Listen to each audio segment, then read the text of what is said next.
Hello and नमस्कार साथियों, एक बार पुनः आप लोग के बीच उपस्थित हो गया हूँ। आज बिहार दरोगा प्रीलिम्स की सीट नंबर 8 को लेकर आप लोग के साथ उपस्थित हूँ। तो जो भी मित्र भी ज्वाइन किए हैं उनसे आग्रह रहेगा कि चैनल को सब्सक्राइब कर ले, लाइक करें, शेयर करें और कमेंट्स करना ना भूलें। जैसा कि इसके पहले 1 से लेकर 7 सेटों को हमने हल किया है, तो उससे आप लोगों को काफ़ी आइडिया लग गया होगा। कई मित्र यह भी कमेंट्स किए हैं कि परीक्षा कब होगी, तो परीक्षा का एग्जैक्ट टाइमिंग तो अभी नहीं आया है, लेकिन उम्मीद है कि मई से लेकर के जून तक इसका नोटिफिकेशन आ जाना चाहिए और जल्द ही इसके परीक्षा भी कंडक्ट होने वाली है। हम सभी जानते हैं कि बिहार दरोगा के प्रीलिम्स में 100 प्रश्न होते हैं, 200 मार्क्स के, और समय 2 घंटे का होता है। तो यह जो सेट है यह एजिटेरिया के द्वारा तैयार किया गया सेट है बिहार दरोगा प्रीलिम्स के लिए। तो देर न करते हुए आगे बढ़ते हैं मित्र और देखते हैं आज का पहला प्रश्न। तो पहला प्रश्न जो है वो है, निम्नलिखित में से भारतीय संविधान में कौन सा अनुच्छेद आकस्मिकता निधि से संबंधित है? तो इसका सही उत्तर हो जाएगा अनुच्छेद 267। इसको हम लोग याद रखेंगे मित्र। दूसरा प्रश्न हमारा है कि निम्न में से किस आयोग या समिति के सिफारिश पर भारत में अंतर्राज्यीय परिषद की स्थापना की गई है? तो अंतर्राज्यीय परिषद की स्थापना सरकारी आयोग के सिफारिशों पर की गई है। कौन से संविधान संशोधन अधिनियम द्वारा मतदान की आयु को 21 वर्ष से घटा करके 18 वर्ष कर दिया गया था? तो ये काफ़ी इम्पोर्टेंट प्रश्न है। 61वें संविधान संशोधन के द्वारा इसे घटा करके 21 वर्ष से घटा करके 18 वर्ष कर दिया गया था और यह 1989 ईस्वी में की गई थी। इसे भी हम लोग याद रखेंगे। ठीक है मित्र, आगे बढ़ते हैं और चौथे प्रश्न की तरफ चलते हैं। निम्नलिखित में से कौन सा शब्द भारतीय संविधान की प्रस्तावना में उल्लेखित नहीं है? तो भारतीय संविधान की प्रस्तावना में उल्लेखित संघीय नहीं है, अखंडता है, लोकतंत्रात्मक है, पंथनिरपेक्ष भी है। संघीय नहीं है, तो इसका सही उत्तर हो जाएगा संघीय। 5वें प्रश्न की तरफ चलते हैं। भारतीय संविधान के अंतर्गत निम्नलिखित में से कौन सा मौलिक कर्तव्य नहीं है? मौलिक कर्तव्य नहीं है यहाँ कह रहा है, तो मौलिक कर्तव्य नहीं है आम चुनावों में मतदान। ये बाकी मौलिक कर्तव्य के में है। वैज्ञानिक दृष्टिकोण का विकास, सार्वजनिक संपत्ति की सुरक्षा, संविधान का पालन एवं इसके आदर्शों का सम्मान सही है। 6ठे प्रश्न की तरफ चलते हैं। लोक लेखा समिति समीक्षा करती है। लोक लेखा समिति समीक्षा करती है, किसकी समीक्षा करती है? नियंत्रक एवं महालेखाकार के जो परीक्षक के प्रतिवेदन होता है उसकी समीक्षा करती है। तो आगे बढ़ते मित्र, दिए गए तथ्यों को ध्यान दीजिए और देखिए कि यहाँ कह रहा है कि भारत के प्रथम मुख्य निर्वाचन आयुक्त सुकुमार सेन थे और दूसरा है भारत की पहली महिला मुख्य निर्वाचन आयुक्त वीएस रमा देवी थी। तो अब बताइए कि कौन सा इसमें से कथन सही है? क्या पहला सही है या फिर दूसरा सही है या फिर दोनों सही है या फिर दोनों ही गलत है? तो ये दोनों ही कथन सत्य है, मतलब ए और बी दोनों सही है। प्रथम मुख्य निर्वाचन आयुक्त सुकुमार सेन ही थे और जब महिला मुख्य निर्वाचन आयुक्त की बात की जाएगी तो वीएस रमा देवी थी। आगे बढ़ते हैं, 8वें प्रश्न की तरफ चलते हैं। 8वां प्रश्न हमारा है कि निम्नलिखित में से किस राज्य में विधान परिषद नहीं है? विधान परिषद नहीं है, तो यहाँ पे विधान परिषद तमिलनाडु राज्य में नहीं है, कर्नाटका में है और आंध्र प्रदेश को तोड़ करके दो राज्य जब बनाया गया, आंध्र प्रदेश और तेलंगाना, तो दोनों ही राज्यों में विधान परिषद की गठन किया गया है। तो भारत में कुल 6 राज्य ऐसे हैं जहाँ पे बाई कैमरल स्टेट्स हैं, मतलब कि वहाँ पे विधान सभा और विधान परिषद दोनों हैं। बाकी सारे जगह सिर्फ विधान सभा है, विधान परिषद नहीं है। आगे बढ़ते हैं और अगले प्रश्न की तरफ चलते हैं। अगला प्रश्न हमारा है, निम्नलिखित में से कौन हिंदुस्तान रिपब्लिकन एसोसिएशन के संस्थापक सदस्यों में से एक थे? तो इन चारों में से राम प्रसाद बिस्मिल सही है, लाला लाजपत राय नहीं थे, जितेंद्र नाथ मुखर्जी भी नहीं थे, सूर्य सेन भी नहीं थे। हिंदुस्तान रिपब्लिक एसोसिएशन के सदस्य राम प्रसाद बिस्मिल थे, जो संस्थापक सदस्यों में से एक थे। भारत में पुर्तगाली शक्ति का वास्तविक संस्थापक कौन था? तो वास्तविक संस्थापक माना जाता है अल्बुकर्क को। ब्रिटिश भारतीय राज्य क्षेत्र के अंतिम मुख्य विस्तार हुआ। तो ब्रिटिश भारत शासन किसके समय हुआ? लॉर्ड डफरिन के समय में हुआ। इसे हम लोग याद रखेंगे, लॉर्ड डफरिन के समय में अंतिम मुख्य विस्तार हुआ। 1857 के इलाहाबाद विद्रोह के नेतृत्व कौन कर रहे थे? इलाहाबाद में विद्रोह के नेता कौन थे? तो इसका सही उत्तर क्या हो जाएगा? मौलवी लियाकत अली। इसको हम लोग याद रखेंगे। 13वां प्रश्न है, निम्नलिखित में से किस सत्याग्रह आंदोलन में गांधी जी ने प्रत्यक्ष रूप से भाग नहीं लिया? अब इन चारों में से देखा जाए तो चारों में वाईकोम सत्याग्रह ऐसा है जिसमें कि गांधी जी का डायरेक्ट इन्वॉल्वमेंट नहीं था। खेरा आंदोलन में भी भाग लिया था। असहयोग आंदोलन तो उनका प्रमुख आंदोलन रहा। राजकोट सत्याग्रह में भी भाग लिए थे। आगे बढ़ते हैं। सर्वाधिक ऋग्वैदिक सूक्त में किस देवता को समर्पित किया गया है? तो सबसे अधिक ऋग्वेद के अगर सूक्तों में देखा जाएगा, किसी देवता का सबसे ज़्यादा वर्णन अगर आया है, सबसे अधिक समर्पित किया गया है, तो वो इंद्र को समर्पित किया गया है। 15वें प्रश्न की तरफ चलते हैं। 15वां प्रश्न हमारा है, तीर्थंकर शब्द संबंधित है। तीर्थंकर शब्द संबंधित किससे है? तो आसान सा प्रश्न है, जैन से है। निम्नलिखित में से कौन सा विद्वान कनिष्क के दरबार से संबंधित नहीं थे? तो पतंजलि कनिष्क के दरबार से संबंधित नहीं थे। अश्वघोष, चड़क और नागार्जुन तीनों ही थे। इसका सही उत्तर हो जाएगा पतंजलि। 17वें प्रश्न की तरफ चलते हैं। निम्नलिखित राजवंशों में से किसका उल्लेख संगम साहित्य में नहीं हुआ है?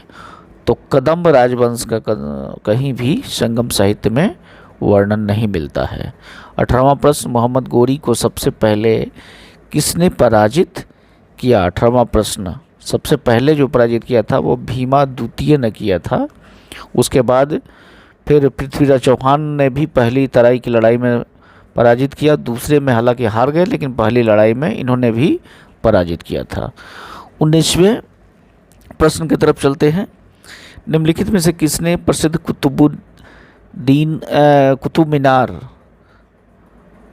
मीनार के निर्माण में योगदान नहीं किया? यहाँ नहीं कह रहा है, तो नहीं करने वालों में फिरोज शाह गयासुद्दीन तुगलक ने नहीं किया, क्योंकि कुतुबुद्दीन ऐबक तो बनवाए ही थे। इल्तुतमिश उसमें और जुड़ा और फिरोज शाह तुगलक जो सबसे ऊपर का जो भाग था इन्होंने तैयार करवाया था।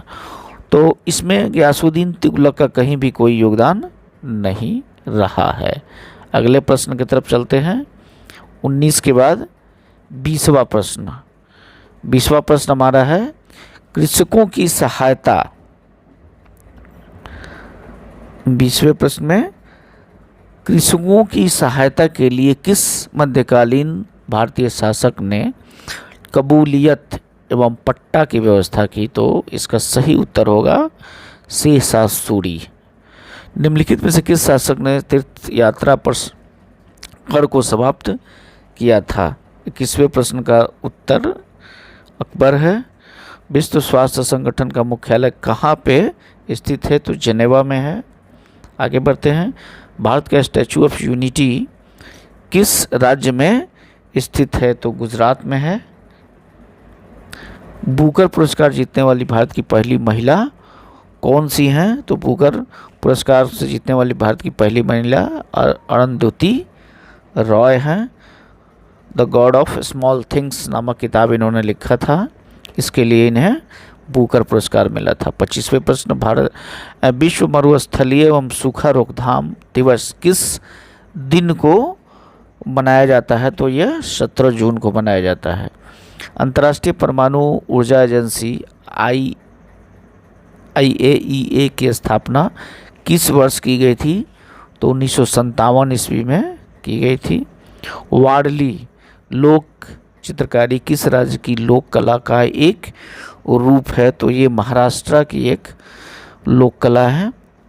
भारत के पहले सफल परमाणु परीक्षण न्यूक्लियर टेस्ट का कोड नेम क्या था? ये काफ़ी बार पूछा जाता है, स्माइलिंग बुद्धा, इसको हम लोग याद रखेंगे।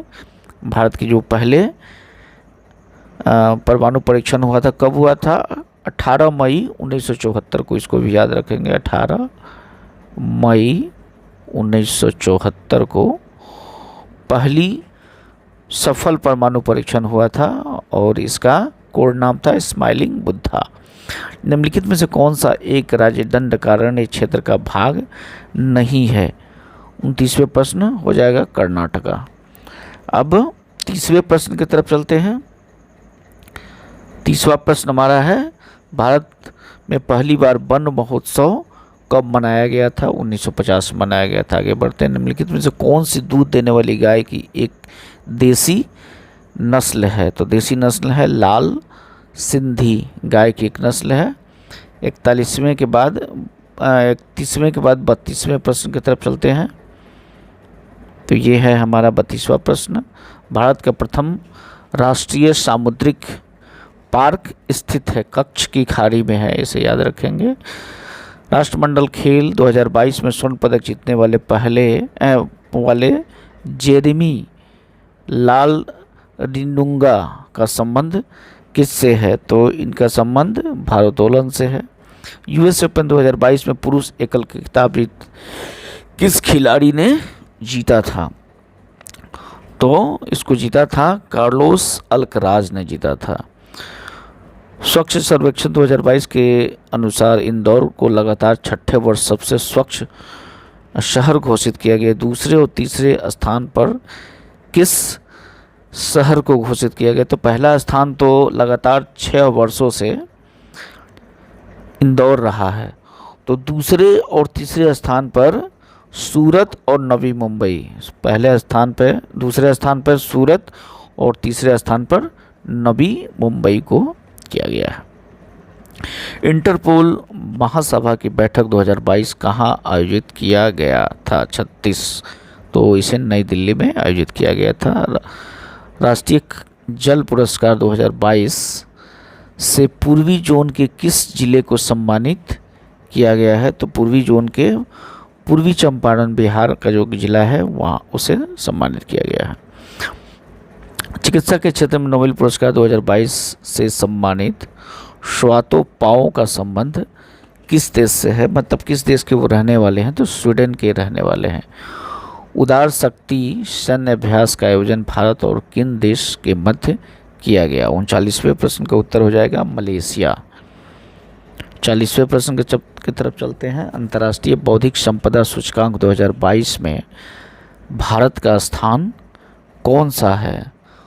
तो अंतर्राष्ट्रीय बौद्धिक संपदा सूचकांक में भारत का स्थान 43वें स्थान पे है। लीव नो वन बिहाइंड विषय के साथ 2022 में निम्नलिखित में से कौन सा दिवस मनाया गया? तो विश्व खाद्य दिवस मनाया गया था। साल बुग वेटलैंड रिजर्व किस राज्य या केंद्र शासित प्रदेश में स्थित है? तो 42वां का सही उत्तर हो जाएगा जम्मू कश्मीर। आगे बढ़ते हैं 43वें प्रश्न की तरफ। 43वां प्रश्न हमारा है, भारत सरकार ने 200 करोड़ वैक्सीन डोज का लक्ष्य कब प्राप्त किया? तो 17 जुलाई 2022 को यह लक्ष्य भारत सरकार ने प्राप्त किया है। 44वें प्रश्न, वित्तीय वर्ष 2022-23 में कितने रोपवे परियोजनाओं की शुरुआत करने की घोषणा की गई? तो 8 रोपवे परियोजनाओं को बजट के 2022-23 में पास किया गया है। आगे बढ़ते हैं, तमिलनाडु सरकार ने किनके जन्मदिन को समानता दिवस के रूप में मनाने की घोषणा की है? 45वें में डॉक्टर भीमराव अंबेडकर या अंबेडकर जयंती, अंबेडकर को उनके जन्मदिन को समानता दिवस के रूप में मनाने का निर्णय लिया है। 46वें प्रश्न की तरफ चलते हैं। 23वां SCO शिखर सम्मेलन की मेज़बानी वर्ष 2023 में किस देश के द्वारा किया गया है? तो ये अपने भारत के द्वारा इसे किया गया है। युवा 2.0 योजना की शुरुआत किस मंत्रालय के द्वारा किया गया है? तो शिक्षा मंत्रालय की एक महत्वाकांक्षी योजना है। आगे बढ़ते हैं, द इंडिया स्टोरी के लेखक कौन है? 48वां प्रश्न है, द इंडिया स्टोरी के लेखक हैं विमल जालान। 49वें प्रश्न की तरफ चलते हैं, भारत की खारे पानी से जलने वाली लालटेन की शुभारंभ किया गया है, इसका नाम क्या है? एक ऐसा लालटेन जो कि खारे पानी से जलाने का सफल प्रयोग किया गया है और इसका नाम रखा गया है रोशनी।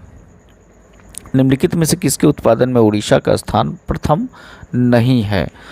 तो यहाँ नहीं है तो कोयला नहीं है। लौह में प्रथम स्थान है, बॉक्साइट में भी है और क्रोमाइट में भी है। सिर्फ कोयला में प्रथम स्थान पे ये नहीं आता है। आगे बढ़ते हैं मित्र 91वें प्रश्न की तरफ।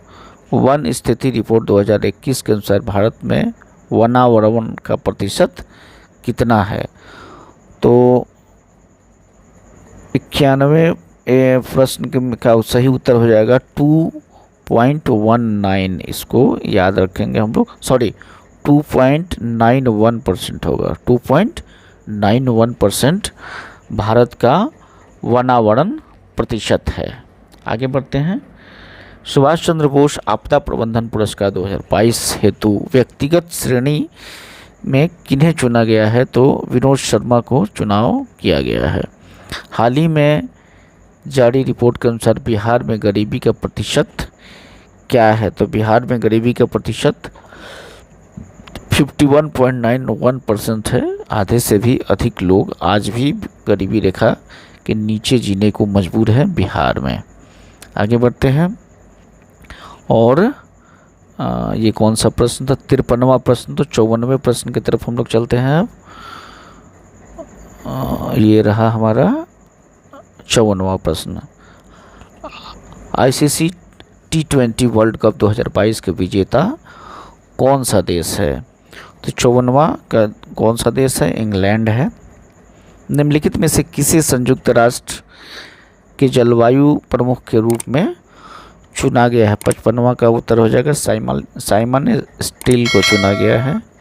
अंतर्राष्ट्रीय पर्वत दिवस कब मनाया जाता है? 11 दिसंबर को मनाया जाता है अंतर्राष्ट्रीय पर्वत दिवस।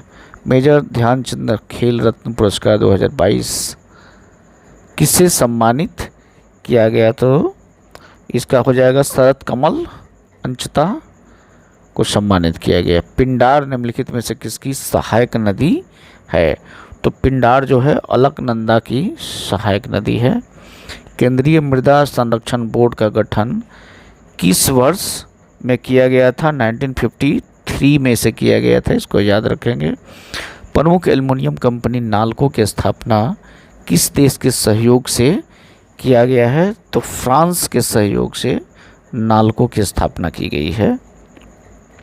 बाल्को की स्थापना रूस के द्वारा की गई है। Malco Italy, Vedanta Germany, Hindalco America के सहायता से स्थापना की गई है। तो यहाँ हमारा प्रश्न है नाल्को से संबंधित, तो नाल्को की स्थापना किसके द्वारा की गई है? तो फ्रांस के द्वारा की गई है।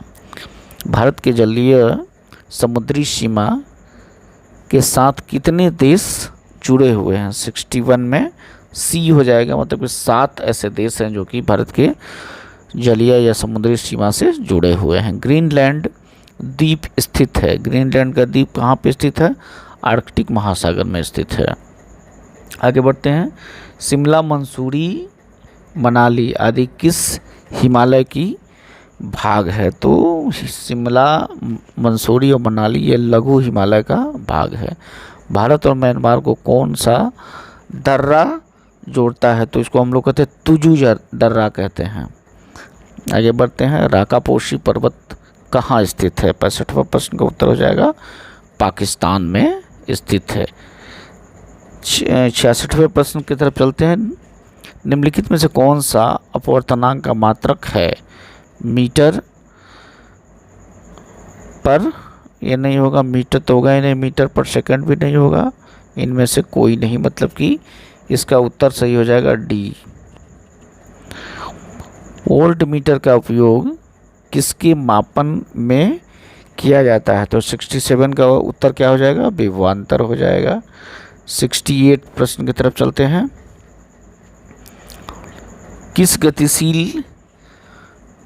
किसी गतिशील वस्तु की गतिज ऊर्जा किस पर निर्भर करती है? तो इसका सही उत्तर क्या हो जाएगा? द्रव्यमान और वेग पर निर्भर करती है। न्यूटन के प्रथम गति के नियम को किसी अन्य नियम से जाना जाता है। तो न्यूटन के प्रथम गति के नियम से हमें क्या मिलता है? जड़त्व की परिभाषा मिलती है। न्यूटन के दूसरे गति के नियम से हमें बल की परिभाषा मिलती है, और न्यूटन के तीसरे गति के नियम से हमें संवेग की परिभाषा मिलती है। तो पहले से जड़त्व, दूसरे से बल और तीसरे से संवेग हम याद रखेंगे। 17 प्रश्न की तरफ चलते हैं। 17वें प्रश्न की तरफ। 17वां प्रश्न क्या है? गुरुत्वीय त्वरण जी का मान निम्नलिखित में से किस पर निर्भर नहीं करता है? तो पृथ्वी के द्रव्यमान पर यह निर्भर तो करता है। गुरुत्वीय स्थिरांक इस पर भी करता है, पृथ्वी की त्रिज्या पर भी करता है, वस्तु के द्रव्यमान पर नहीं करता है। 71वां प्रश्न। यदि एक तरंग वेव की आवृत्ति बढ़ती है तो इसकी तरंग दैर्घ्य पर क्या प्रभाव पड़ता है? तो जब ये बढ़ेगा तो तरंग दैर्घ्य क्या हो जाएगा? घट जाएगा। इसका सही उत्तर बी हो जाएगा। 72वें प्रश्न की तरफ चलते हैं। किसी दर्पण की वक्रता की फोकस दूरी और त्रिज्या के बीच क्या संबंध होता है? तो एफ बराबर क्या होता है? 2r होता है। r equal to 2 into F, B हो जाएगा इसका सही उत्तर। किसी माध्यम पर प्रकाश किरणों के झुकाव को क्या कहते हैं? अपवर्तन कहते हैं। मतलब कि प्रकाश को अपनी दिशा से मुड़ जाना या झुक जाना ही अपवर्तन कहलाता है। 74वां प्रश्न। प्रतिरोधकता के व्युत्क्रम को क्या कहा जाता है? तो प्रतिरोधकता के उल्टा क्या कहा जाएगा? चालकता कहेंगे। किस वैज्ञानिक ने सुझाव दिया था कि तत्वों के प्रतीक को तत्व के नाम के एक या अन्य 2 अक्षरों से बनाया जा सकता है? या किसने सब शुरुआत की थी? वर्जीलियस ने यह सुझाव दिया था, यह बताया था। 74वां प्रश्न। किसी परमाणु के नाभिक में मौजूद प्रोटॉन और न्यूट्रॉन की कुल संख्या किस रूप में जाना जाता है? तो द्रव्यमान संख्या के रूप में जाना जाता है। किसी भी नाभिक में कितना प्रोटॉन और न्यूट्रॉन की संख्या होती है, दोनों को जोड़ करके परमाणु द्रव्यमान संख्या उसे कहा जाता है। परमाणु संख्या कहा जाता है प्रोटॉन की संख्या या फिर इलेक्ट्रॉन की संख्या को, चूँकि दोनों ही संख्याएं बराबर होती है। ग्रेफाइट परमाणुओं में संयोजी इलेक्ट्रॉनों की संख्या कितनी होती है? 77वां प्रश्न का उत्तर हो जाएगा 4। विसरण के संबंध में निम्नलिखित में से कौन सा कथन सत्य नहीं है? देखते हैं मित्र। हमारा ऑप्शन दिया है गैसों के विसरण की दर उनके आयतन पर निर्भर करती है। विसरण के में कण उच्च सांद्रता एवं निम्न सांद्रता की ओर गति है, नहीं होगा। गैसों के विसरण की दर ठोस और द्रव की तुलना में अधिक होती है। विसरण केवल तभी संभव है जब, ये भी नहीं होगा, ये इसका उत्तर ए नंबर हो जाएगा।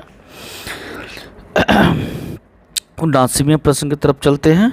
79वां प्रश्न हमारा है, क्षार के गुणों के संबंध में निम्नलिखित में से कौन सा कथन सत्य है। क्षार लाल लिटमस पत्र को नीला में बदल देता है, सही है। अम्ल का उल्टा क्षार होता है, अम्ल नीले लिटमस पत्र को लाल कर देता है और ये लाल लिटमस पत्र को नीला कर देता है। क्षार कड़वा स्वाद का होता है, ये भी सही है। क्षार विलयन में बिजली संचालित करते हैं, सभी कथन सही है, तो इसका सही उत्तर डी हो जाएगा। अब 80वें प्रश्न की तरफ चलते हैं। 80वां प्रश्न, सॉरी, आधुनिक आवर्त सारणी में बाईं ओर स्थित